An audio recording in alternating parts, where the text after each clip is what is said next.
Good morning. Good morning, everyone, and thank you for joining us for the first session. I hope you had a great evening yesterday. So do I.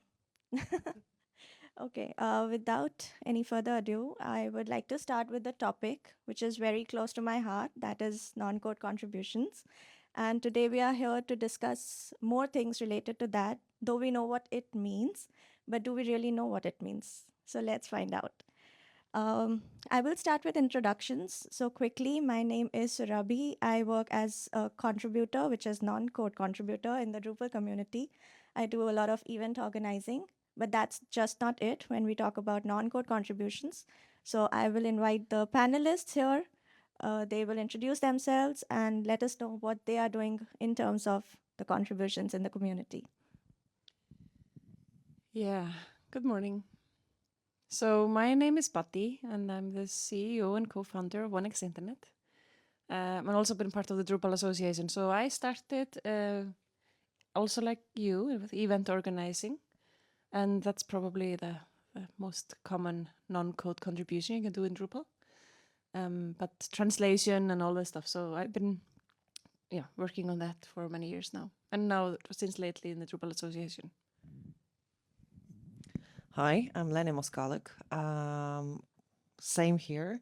I think I started with organizing the events. Since then, and it's been like 10 years probably since same as Buddy, 10 years since my first Drupal event. And well, I think I'm one of the lucky ones because I turned my passion to contribute in the way of organizing the event and helping the community, etc., into my job, because currently I'm working for the Drupal Association. Hi, everyone. I'm Sean Parrott. I'm the VP of Brand Strategy at Acquia. For those who may be unfamiliar with Acquia, we're a digital experience company that was born out of Drupal, and we share the same founder in Dries. And additionally, I've been working with the Drupal Association on the rebrand project, which has been my non-code-based contribution, which is pretty exciting. Thank you, everyone. So since we were talking a lot about event organizing, let's start with that. So Lenny, you have been doing this for past couple of years now, like 10 years, as you said. Organizing more. I was just No, because of the recording. Oh, yeah, makes sense. I would say that organizing was for last like 7 years or something like that. I think it started with I was back in Lviv. I was helping out with Drupal Cafe Lviv. In particular, was a presenter over there, and then it was Drupal Camp Kyiv. Since then, I became also like good friends with Drupal Jam and Dutch community. So and as well part of the advisory board for DrupalCon Europe. There's a lot about the local communities and the regional Drupal communities that are there around in various regions. So what do you feel about the importance of having non-code contributions within the local communities? I think it's actually building the basement for bigger events like DrupalCon. I think organically it worked out, like in my case at least, and I know like that's for many people here probably. You're starting small with like some local event like Drupal Cafe, for instance, right? Then you are getting more curious, and you are attending bigger one, which would be a Drupal Camp. Then you are probably trying yourself in not just only attending but being a speaker. And then at some point, like if you're lucky, if you're keen enough, you also can be organizer. So you're moving step by step towards the bigger events, towards seeing the bigger picture actually, and seeing more opportunities how you can help, how you can give back. Because I think that's one of the main things for me about Drupal community, that we are all keen about giving back. We're receiving a lot, but we're supporting each other. No, so I have to just add to it. So like I registered on Drupal.org in 2007, I think. And it took me 7 years to do my first contribution to Drupal. So until then, I was just using Drupal. And for me, it was always obvious, like I'm a computer scientist and I can code, but somehow I didn't for me, it was like, I don't know if I can, or I don't know how I should do code contribution. Like there's others that are much better doing that than me. So, and I think that I just landed up having this event in Frankfurt where I live. And in that event, I was like, maybe I can help out. So I asked, like, can I be on the registration desk or something? And that was in 2013. Then 7 years later, almost 6 years later, that the first, so I'm thinking about like the young people in our community who are just coming straight, like first timers, at DrupalCon or second time, like they're already here, and that's amazing. Like for me and for many of you, like, so how can we take that journey and make it more visible? So because it is hard, I don't know about all of you, but you don't just start organizing an event in your local community. So you need somebody in your local community to be the one that is doing the event or doing whatever it is, so you can actually start doing it. So I think that's the barrier we have. So it was a little bit easier when it was all online. So I don't know, like, we have to make the journey from the first contribution, regardless of what it is. The second thing that I just, I know maybe you're going to get to it, but like there's these easy non-code contrib, like translation and stuff like that, documentation, translation, that we can also all do like very easily. And yeah, and one of the things, and sorry for maybe jumping over to that, like also reviewing content on Drupal.org is something that like is a very, you can go into the content queue of there's a issue queue on Drupal.org for content. And I can find it for you if you're interested in it. And just reviewing the content and then like giving okay on it, because you always need like a second person, or, you need a reviewer. So, like we need more of those panels, but like it's a little bit early in the morning, so there's not many people here. So, I don't know how we can do it better, but, we need all of your help to get it better. Cool. Thank you, Barry, for your thoughts here. But this also leads me to mentoring. So we have seen how mentoring happens with coding and code contributions, but how is it for non-code contributions that we can have more mentors and we can leverage who are already there and their experience and have more mentors around us? Yeah. So, well, we have a couple of mentors in the room now. We have somebody like Joey from the Drupal Association, who is actually helping, like, the local associations, and Esmeralda is also here. So we have the mentors, but it's also very focused on code. But it's getting better. I think, like, thinking about in the past, we can all just mentor each other somehow. It's getting better. Yeah. Okay. So I would like to also jump in a little bit towards the branding and talk to Sean about how he felt there was a need to update the Drupal branding and what was the thought behind that and how did it start? Yeah, so it started by us just really evaluating the Drupal brand.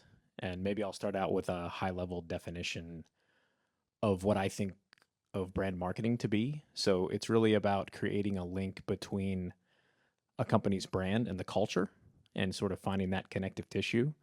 And normally, when you build a brand, you start out by doing some research and then you create a sound brand strategy and you make the look and feel for your brand.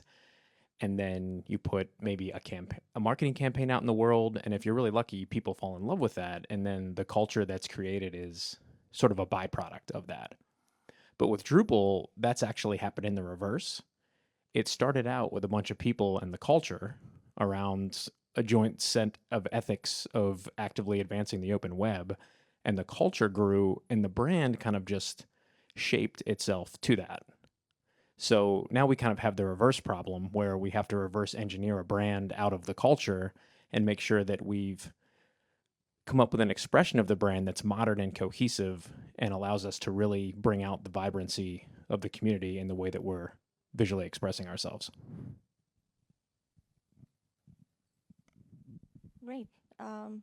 So we do talk a lot about different things when it comes to non-code contributions, but we do not understand what are the different challenges that we face. Or maybe that's the question that people have, but they don't really ask it. So maybe this is the platform that we talk about what kind of challenges that you might have faced that may be helpful for others who are looking forward to do these kind of contributions. Annie, we can start with you. Well, challenges, that's a good question. I think like considering myself really lucky because I mean, I was surrounded actually by the people that were kind of giving me a push, gentle one. And I think my main challenge at some point was overcoming my own fears because, like, imposter syndrome is a big thing. And I think, same as Buddy just said, like first couple of years, I felt like, okay, I'm not probably good enough to do something to like, what can I do? What can I kind of provide for this school community? But thanks to the people that were surrounding me, I did realize that there are so many ways to get involved. Like, starting small, starting with, I don't know, sitting at the volunteering and at the opening desk, at the registration desk, for instance, etc., etc. So these are things that are really, really valuable because, like, all of us, when we go into the event, you want to spend time in the room listening to people talking about cool stuff, right? But you instead, like, you're spending your time in order, like, to help others at the registration or at the different rooms or at the expo hall. So, like, there is no such a thing as small contribution from my point of view. So my biggest challenge is that we don't get credited for it. So if you think about looking at the marketplace, and this is not a criticism on the Drupal Association, I'm participating in that, but it's just hard. And what is hard is that, so what we did a couple of years ago, we created a project. Okay, Drupal.org has modules and themes and distribution. So you can put on those projects and then obviously you create an issue, and then when you solve the issue, you get a credit. Great. Easy to measure, easy to do. And so there was nothing for us in non-code contribution to do anything because we didn't fit into security policies, testing, merge requests, and all of that stuff. So what we did a couple of years ago, there's not many years, I think it is 4 or 5 years ago, we started a new type of a project, which is called a community project. So that has not a Git, actually probably it has a Git repository connected to it because it happens probably automatically. I don't know, but it doesn't matter. We can still have a Git repository. So you can now create a project for creating a design or for Drupal Camp Berlin that is happening in November. So that means that now we have a project and now we can start creating issues to organize our project. Challenge here is that you need to just create an issue for everything, and that's just a lot of overhead because you're maybe just like doing all the things, and I do recommend that everybody should just do that way because that's the easiest way. So then when we work on the issues and we start to comment and all the stuff, and let's just make an example of what Sean did, like the effort that he made of doing the design, he just did that.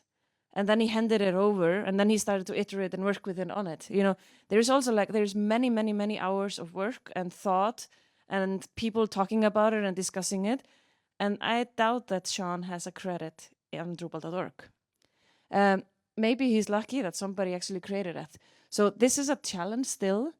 So we are trying to there are these new roles on Drupal.org, so you can register yourself as an event organizer. You can register. So if you go to your own profile on Drupal.org, you can make yourself. You can say that you are something, speaking at an event or something like that, and then you get credits for that. But it's a little bit unfair if you think about it. That there are all these great core contributors that are having hundreds of thousands of issues, and their CV on Drupal.org is amazing. And then you have us who are also we are making sure that they can come together, and we are making sure that we can sell the product, and we are not getting anything for it. So we are trying to change that, and we are the ones that can change it. But we are still very early on here, so that's a big challenge. And I don't know if you got a credit. Have you had a credit? I have no idea. I have no idea, but it has been fun to work on the brand because I think it benefits everyone, and I definitely get some value out of that. I think that there's a real opportunity as well for people to contribute now that we have a brand, and we were also able to take all of those brand assets for the community, all the logos and colors and fonts and things, and we were able to put it on to a product called the Acquia Dam, which is a digital asset management system. And we gave that to the Drupal Association for free and sort of open sourced it. So anybody in the community can go in there at any time and have access to assets that really helps sort of spread the word about Drupal. And you find that Yes. Yes, you find that on promotedrupal.org. Promote Drupal. There should be a link out to the dam on there.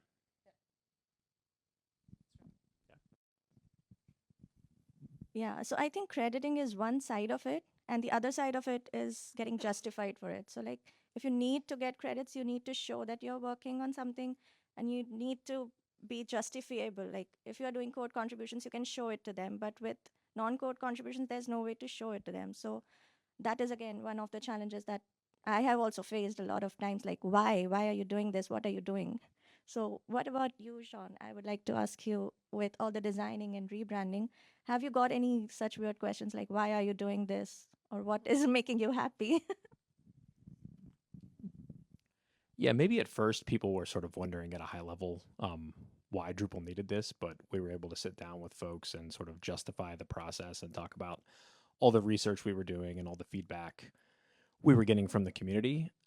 So once we got through that piece, this particular type of contribution was actually welcomed with open arms because people started to see the work and they started to see, wow, this looks really good and it's giving Drupal a modern expression of the brand, and this is allowing all of us to sort of help Drupal grow. And I think there's a real opportunity for people to contribute because we're doing more marketing now. So if you want to jump in and write ads or help write copy for the website, or even as a designer, designers build their entire careers based off their portfolios.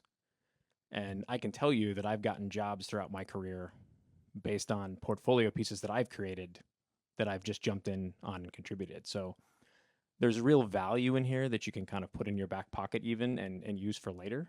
So anybody that's a designer has an opportunity now to go on Drupal.org and design pages and own an entire section of the website. All the brand assets are there. Everything is built. So we're really working on drumming up a lot of interest around that because I think it's a really good opportunity.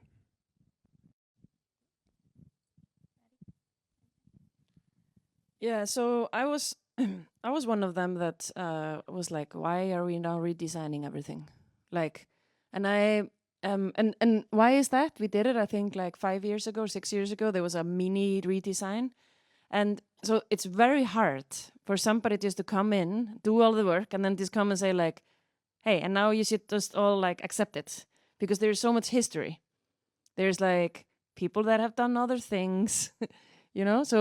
So that was also like, you know, I think Sean is lucky that you know, he has good people around him that can also promote the work that he's doing.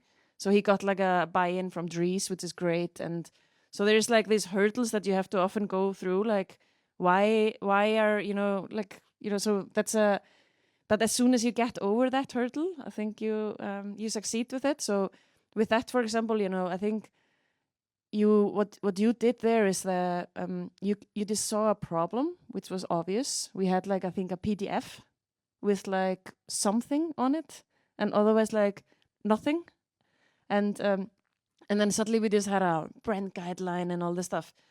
So you know, how is it going to happen? Like, if now somebody else comes and has another idea, like, is there any governance now around like, hey, what about making it now red? You know, like, how are we gonna go through that process? So that's gonna be a hard things, like how to figure that out, right? I don't know, like, are you gonna then say no, and or who is gonna say no, or how would that process be? I'm just curious. Yeah, it's a good question, and it's never easy in the beginning. when you put a new brand into place, because it takes everybody sort of watching all of the ads that are being created. So I'm often flagging different social posts and saying, "Oh, these look really good," or "Oh, these are off brand." So we have a Slack channel for that, where everybody is kind of jumping in and hopefully getting more familiar with the brand guidelines, so we can call those things out, and then sort of collectively as a community, if everybody is monitoring this governance, it helps make the brand look more cohesive, which was really the entire intent of auditing the brand in the first place, and redoing the guidelines. So just to that, like local associations in Europe have been creating a website for their own local, and that is off-brand. And now I'm talking again about something like we are putting a lot of effort in creating those designs, and there were people involved in that, but that was before. And now, actually, it was like probably a year before the new brand was announced. So what the local associations in Europe did, they created like a new brand for Drupal in Europe because nobody else was doing it. And then we went live with the first one in Netherlands, and there's now Drupal.fr in France, and there's Drupal. I think NO in Norway, or like some of those. But these are things like the people are working really hard to get those websites up and running, and we have like a group of people, but now it is off-brand.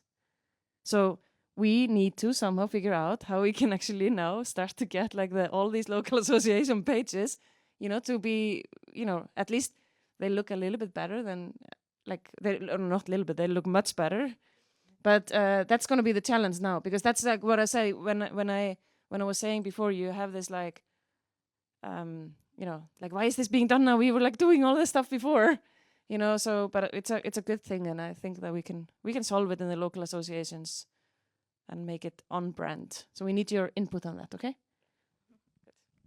Great. Since we were talking about the local associations and having same websites for everyone and having the same brand guideline, so I would like to come to resources. So when we talk about contributions, we do have a lot of resources when it's, again, coding or something like that. But with non-code, what kind of resources do we have? Like, where should people go? If they want to contribute? Oh, that's a good question. So there's on Drupal.org, under community/community, I think, there is a how can I get involved? So what you can do there is that you can describe yourself. It's not a chatbot or anything AI, but it is like a little bit like, I'm a developer, I'm an organizer, I like to write documentation. And that leads you and guides you through what you could be doing. So it's not perfect. It was done by the Drupal Association. Where Rachel started this, Rachel Lawson, who did that 3 years ago probably. And I hope that we are taking that forward, because that's a journey that, like, I am a certain persona, and that will lead me into connecting to some groups. And if you are a designer, or if you are interested in the work that Sean is doing, then I hope that you get led into the Promote Drupal initiative. So there's these initiatives, event organizers initiative, there's the Promote Drupal initiative. And then there you have information about like the Slack channel and the issue queue, hopefully. And then I would do it like this. These are async meetings that are happening. So you can then go to the Slack channel and then say like, hey, hi, I'm here. Is there anything for me to do? And the job of the maintainers, and this is what I was saying earlier with Sean, for example, he and his team, it's their job to create the issues and make sure that we have something to do. Or like, people can come with the ideas, but like we rely a lot on the so-called maintainers of these projects to actually then make sure that there is enough work to do for those who are beginners, or then those who are later on. So if that answers these questions. And just to add in a little bit of a human factor as well into this, you can always talk to Drupal Association, including myself, including Joy over there, because I think like each and every of us, we are trying to be involved in life of local associations. So especially when it comes to event organizing, etc. And you have any questions, just talk to us. We're always happy to help.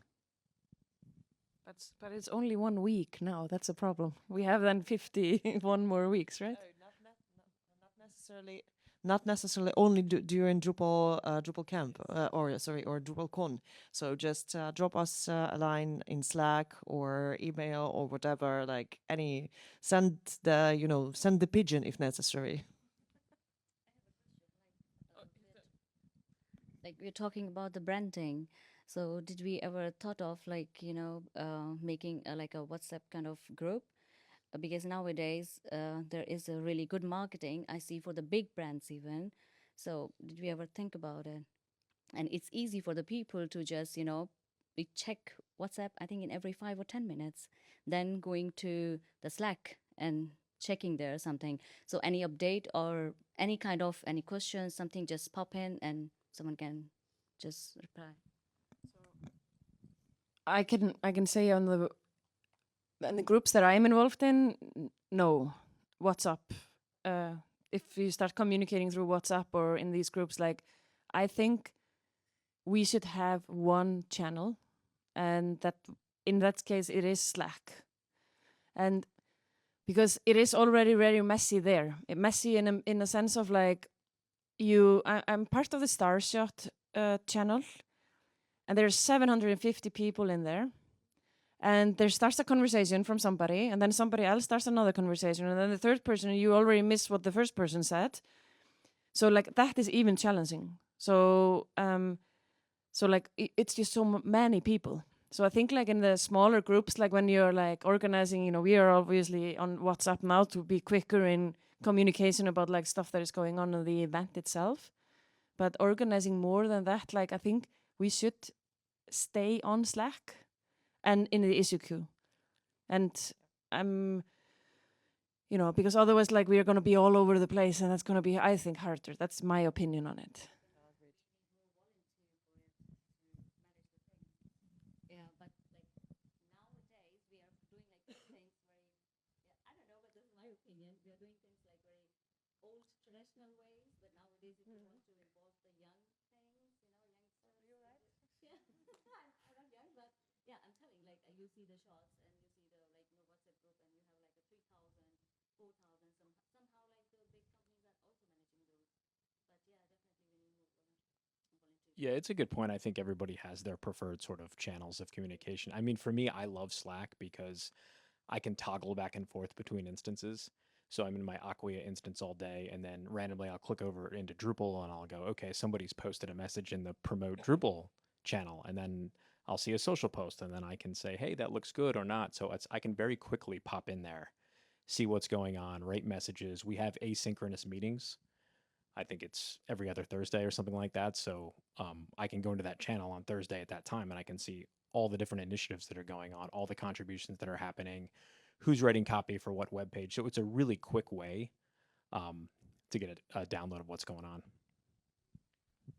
And I mean, like from the professional point of view, I think like all the integrations that Slack provides, they are valuable to the techie community that we are, right?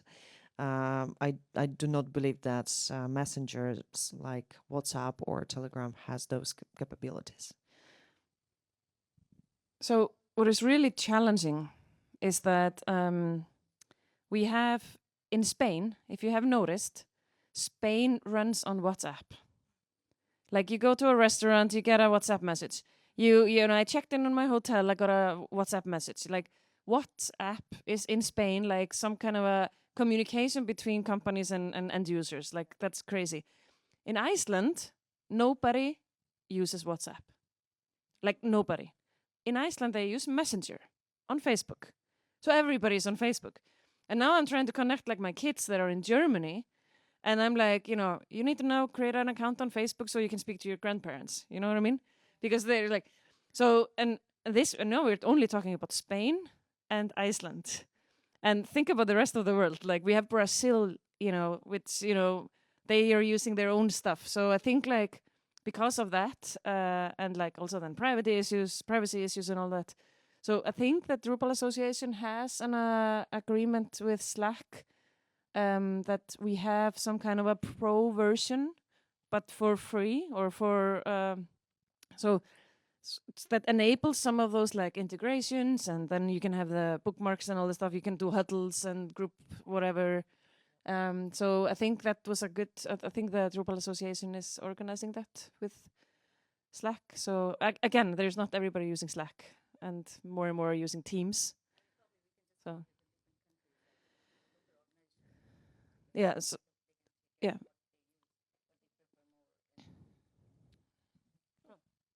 Good thought.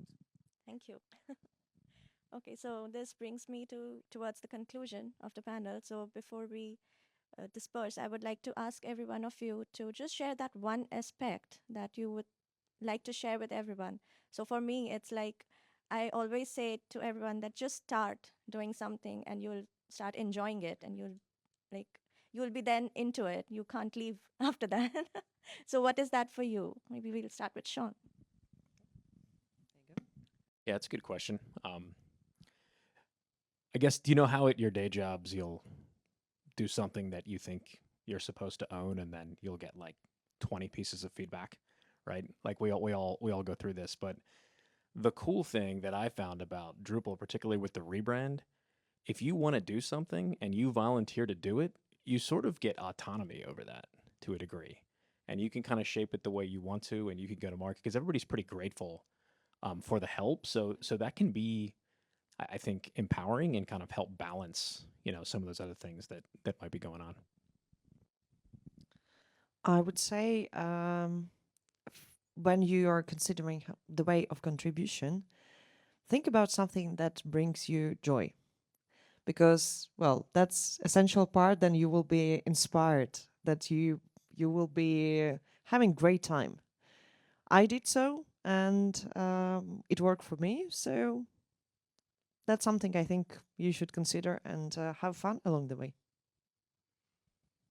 Yeah, so use the opportunity today and tomorrow to speak to anyone that is around you and ask, say what you're interested in. And I think Sean made a really good point, is that our day jobs we control what we are in control of. And then suddenly, when you're doing it in the Drupal community, it can sometimes be a little bit frustrated because your things that you are actually contributing to, they are not taken serious by somebody else. I want to make here a little example. When I was my first Drupal camp in Germany, I had this great idea of making Drupal girls, figuring out a way how we can get young women to get interested in Drupal, because Drupal is very easy for tech people to start building some simple website, site building and all this stuff. So I thought this would be a great idea.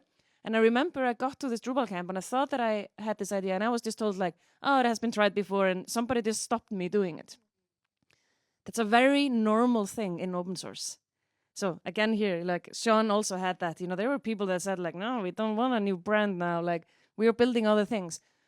So when you get the no, please just ignore that and continue. Because it is very easy to get I almost came crying home, and I'm not joking. I said to my husband, I'm not sure that I like this community. I don't think that I want to go to another Drupal camp. And this was my first Drupal camp. So first of all, don't behave like that. That was not a good behavior from the people who were already in the community. Okay, I called that out a couple of years later. But you are gonna get these no's. You're gonna create an issue in the issue queue about something, and nobody's gonna respond to you.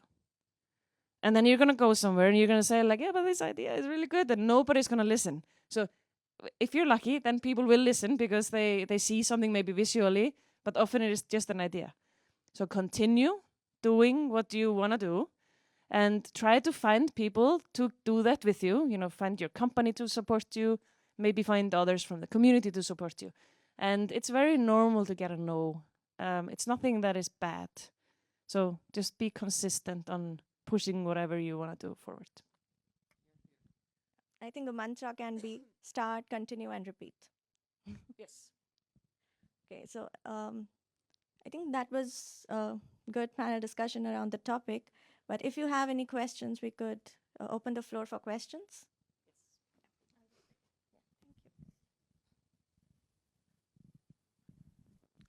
Hi, I guess.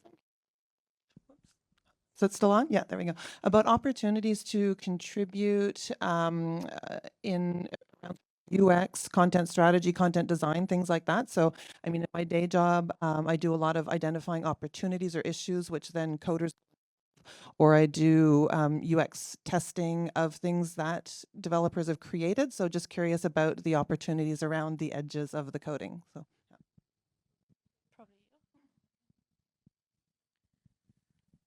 Yeah, I mean, I think that's something that's definitely a need. I think UX and content strategy at a high level, especially as we're updating the website with the new brand, there are tons of opportunities. So I would encourage you to reach out and we can get you on the Promote Drupal Slack channel for that. I think if you look at the number of pages that are on Drupal.org that alone that need to be updated, like we need like 20 of you, in order to help do that. So, it starts with one and then, the word spreads and we can get a lot more of that.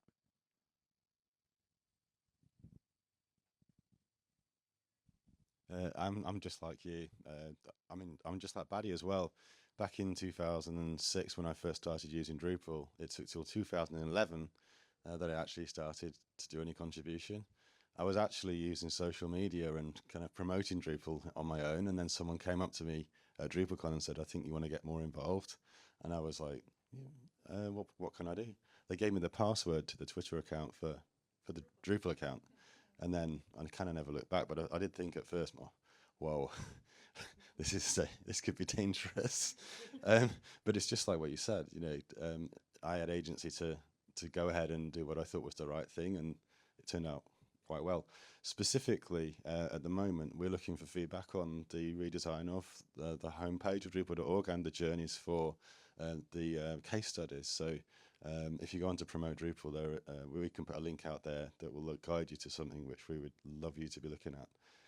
The other thing is I did a session about this topic in 2019. It's called how to promote Drupal beyond code, I think it is. If you Google that, what I did was I gave like 100 different ideas on things that any different role could do as a starting point. So if you're stuck for ideas, I encourage you to go and have a look at that. And there's a panel today? Oh, and there's also this afternoon at 4:00, we've got a session where we're going to be talking about how to promote Drupal. Specifically, we're focusing mostly on the new case studies. So there's some fantastic new designs for the case studies that are going to get launched at DrupalCon Singapore. So it'll be a primer on how you can help to start to promote Drupal, not the agency that you work for. So we're trying to sell Drupal the product rather than the work that we've all done. Anybody else? Questions?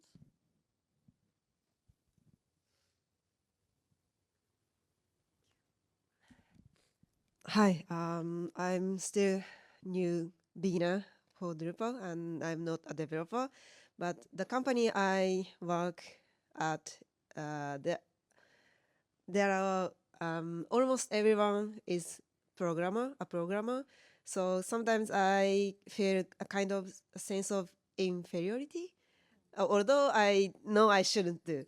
And then you mentioned that with no code contribution, we cannot get credit.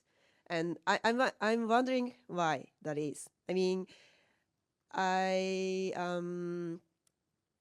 this is not a criticism. I'm just wondering.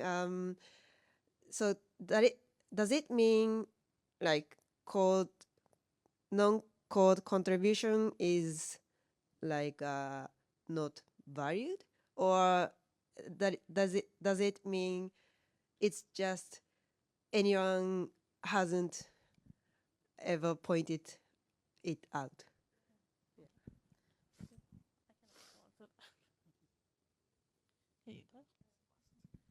So first and foremost, I would say that that's really an issue that we need to address even more in terms of like fair distribution of the credits to no code contribution, as I would never say that they are less valuable than code contribution, because honestly, these in-person events, they are building the spirit of the community.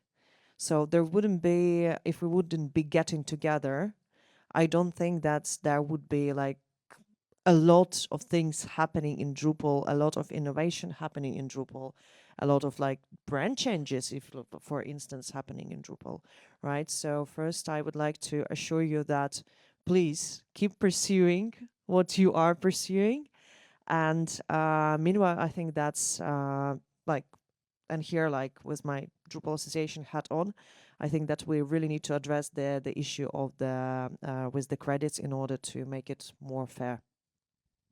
So Dries said it in a Dries note. He has been saying it now in a couple of, maybe there's focused now was a little bit Drupal CMS, but in the previous Dries notes, he has been talking about the importance of non-code contribution. And by having this new project on Drupal.org, that we can actually now measure it. So when Dries puts out his blog post about contribution in the ecosystem, he is now starting to measure the non-code contribution versus code contribution, and also sponsored contribution versus not sponsored contribution, meaning is there a company behind the credit? So this is all getting much better now. It was just because we were lacking the tooling of doing it before, but now we have the tooling to do it. So I think we are getting better there because it is obviously equally important. One more thing that the Drupal Association is doing, and if you are in a company, so you can on your company profile now like connect to what events you're sponsoring. You can connect to like you get credits for case studies as a company. You get credits for events that you sponsor. You get credits for being a contribution role. Like you go on your own profile and you say like I'm participating in something, and then you do start now to get credits. So I think like with 1x, today probably almost half of our credits are coming through the other things. So and half of the things are going through code contribution. But you need a little bit need to learn how that is done.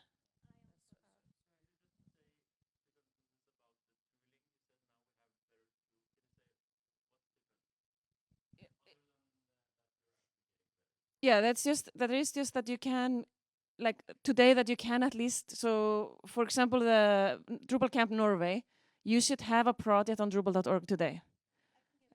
Yeah. So I have been doing Melbourne Drupal meetups for the past 2 years, every month. So what I did was I went ahead and created a project on Drupal.org called Melbourne Meetup. And for every month, I actually create 3 issues. One is for organizer, another one is for speaker, and third one is for attendees. And once the meetup is done, I actually give credits accordingly. I am able to do that, and this is all non-code. Even the attendees who are actually attending the meetup, they do get credits. So non-code contributions can be credited in this way. It just depends who is organizing, and we need to be a bit more. We need to do it, that kind of a thing. So, and Buddy described the way for the companies to get credits, but equally as an individual. So let's say if you are volunteering for the local event or for DrupalCon, etc., just talk to the organizers, because as individuals, you can equally be credited on Drupal.org as a volunteer, etc. And like Yeah, just one more note. I think there are also many ways to define credit. And I think you'll see the Drupal Association ramping up its social media efforts in the future. And maybe we can start featuring non-code based contributors on social media, on LinkedIn, to say, hey, this week we're featuring Paul, who has come in to help audit all of the DrupalCon photography because we need a legit photography library with professional looking assets, and that matters, right? So I think there's many different ways to sort of validate people and let everybody know that their efforts are really important. Just one note to add here. So I do connect with you when you talk about inferiority complex and things like that, because even back in the day when I started, I was feeling the same, that what am I doing? Is it even valued? And how do I justify it and things like that? But things have changed a lot, and it is kind of the responsibility of the contributor as well to go back and check if there are ways to show it to people that this has been done, the work has been done, and you can get credits for it. And if not chase behind it, but just keep nudging that you need credit for it and you need to show it on your profile. And that's how you start building your profile. And that's how it started for me as well. So it's kind of the same thing, and I was able to connect with you on this. So thank you for asking this question. Yes, I think we're out of time. But Yeah. we can continue the conversation. I think we're out of time. Oh yeah. No, for this conclusion, I was giving you the mic. No, I think we are good. I think we like. I think, I think we are out of time completely. So, but if you have any questions, let's just go outside of the room and just chat about it. And if you wanna, like, definitely 4 o'clock, very important panel that you have to join. And yeah. Thank you everyone for joining today. Thank you so much.